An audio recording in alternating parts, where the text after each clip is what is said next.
Real Madrid, the royal Madrid. Real মাদ্রিদের fan Besra ভালোবেসে তাকে নাম দিয়েছে রয়্যাল মাদ্রিদ। কেন তাকে রয়্যাল মাদ্রিদ বলা হয়? গতকাল রাতে আবারও তা প্রমাণ করে দিল। 15 বারের মতো ইউসিএল চ্যাম্পিয়ন। ভাবা যায়, 15 বারের মতো ইউসিএল চ্যাম্পিয়ন।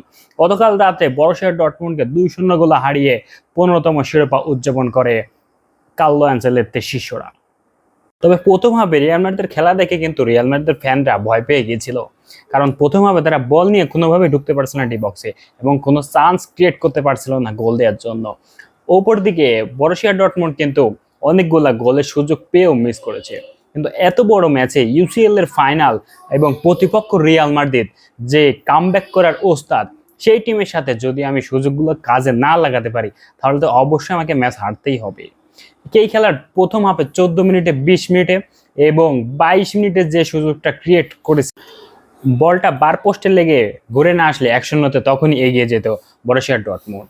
তারপরেও বরুসিয়া ডর্টমুন্ড ঠিকই কিন্তু তাদের কাজটা চালিয়ে গেছে, কিন্তু আসল যেটা কাজ, গোল, সেটা কিন্তু করতে পারে নাই। এবং সেকেন্ড হাফে খেলার 73 মিনিটে কারভাহাল গোল গোল করে রিয়াল মাদ্রিদকে এগিয়ে দেয়, এবং তারপর থেকে রিয়াল মাদ্রিদ কিন্তু তার খোলস থেকে বের হয়ে আসে। রিয়াল মাদ্রিদ কালকের খেলায় শর্ট অন টার্গেট করেছে 6টা, কিন্তু সেই প্রথম গোল 73 মিনিটের পরে, সেই গোল হবার পরেই শর্ট অন টার্গেট হয়েছে 5টা, এবং সাথে ভিনিসিয়াসের গোল। দিন শেষে চ্যাম্পিয়ন রিয়াল মাদ্রিদ। আবারও তারা প্রমাণ করলো কেন তারা ইউরোপের সেরা ক্লাব, কেন তারা ইউসিএল এর দাবিদার।